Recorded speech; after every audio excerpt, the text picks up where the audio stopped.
নমস্কার, আপনাদের সঙ্গে আছি আমি তনুশ্রী আমেরিকা বাস স্ট্যান্ড থেকে। এখন ফল সিজন চলছে, চারপাশটা দেখতে ভারী সুন্দর লাগে। এখন গাছের পাতার রং এক একটা এক এক রকম, কোনোটা হলুদ, কোনোটা কমলা, কোনোটা লাল।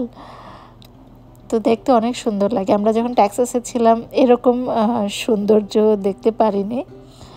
টেক্সাসে গাছের পাতা মাঝে মাঝে কিছু কিছু গাছের পাতা চেঞ্জ দেখেছি, কিন্তু এত সুন্দর করে আসলে ওই দিকটাতে হয় না। যেখানে প্রচণ্ড ঠান্ডা থাকে সেই জায়গাটাতেই এই চেঞ্জটা খুব সুন্দর দেখা যায়, ফলের কালারটা ভালো দেখা যায়। যখন আমরা টেক্সাসে ছিলাম তখন ইচ্ছে ছিল ফলের সময়টাতে ফল কালার দেখার জন্য আমরা এই দিকটাতে আসব ঘুরতে, কিন্তু সেটা আর হয়ে ওঠেনি। কারণ ছেলের স্কুল ছিল এই সময়টাতে, তো ছেলের স্কুল খোলা থাকে। আর ফল কালার দেখার জন্য আসতে হলে যে সময়টাতে আসতে হবে সেই সময়টাতে আমাদের আসা হতো না, কারণ শনি রবি এখানে বন্ধ থাকে স্কুল। দুদিনের জন্য আসলে হবে না, কারণ টেক্সাস থেকে এই দিকটা যেখানে ঠান্ডা বেশি পড়ে সেই জায়গাটা অনেক দূরে। গাড়ি করে আসতে গেলে 1 থেকে 2 দিনের পারি, সেটা কোন জায়গায় যাচ্ছি সেটার উপর ডিপেন্ড করবে। আর সেজন্য আমাদের আসা হতো না। আর এই ফল কালারটা বেশি দিনের জন্য থাকেও না। এখন গাছের পাতা চেঞ্জ হচ্ছে, সেই পাতাগুলো ঝরে যাবে, এরপর গাছ একেবারে শূন্য, পাতা শূন্য, তখন শীত।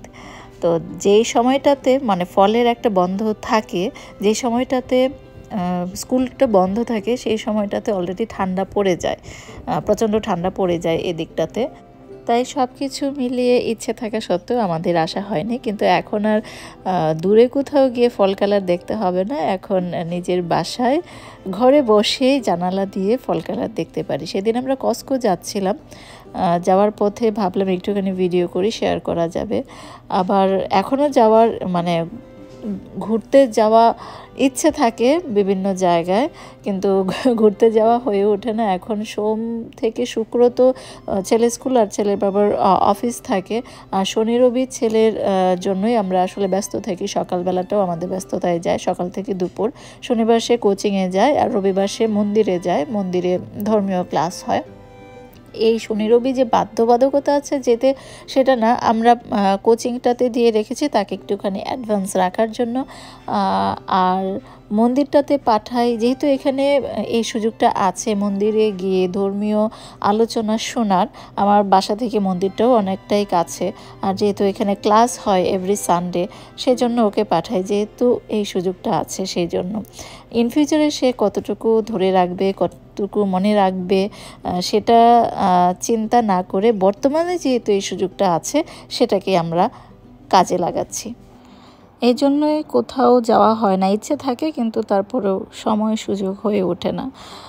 আর সেদিন কস্কো গিয়েছিলাম, যাওয়ার পথে রাস্তাটা দেখতে সুন্দর লাগছিল, আবার সানি ওয়েদার ছিল, সেই জন্য ভাবলাম ভিডিও করে শুধুমাত্র রাস্তার ভিডিওটাই দিব, অন্য কিছুই থাকবে না এতে। আর সেদিন ওয়েদারটা অনেক ভালো ছিল, সানি ওয়েদার ছিল, সেই জন্য ভিডিও করার ইচ্ছে করেছে। এমনিতেও টুকটাক আশেপাশে যাওয়া হয়, কারণ এখন বলেছি না যে ঘর থেকে বেরোলেই এখন ফল কালার দেখা যায়, গাছের পাতার এক একটার এক এক রকম রং। কিন্তু ব্যস্ততার কারণে ভিডিও করা হয় না, বা আমি যখন ড্রাইভ করি তখন ভিডিও করতে পারি না আমি। আবার যেদিন আমরা সবাই মিলে বের হই সেদিন দেখা যায় আকাশ ক্লাউডি থাকে, তখন আবার ভিডিওতে ভালো করে দেখা যায় না কালারগুলো, সেই জন্য করা হয়নি। তো আমি এখানে বিদায় নিব, কিন্তু ভিডিও কিন্তু সামনে আরও আছে, এখানেই শেষ নয়। আমি শুধু কথা বলা থেকে বিরতি নিচ্ছি, বিরতি না মানে বিদায় নিচ্ছি। সবাই ভালো থাকবেন, বাই।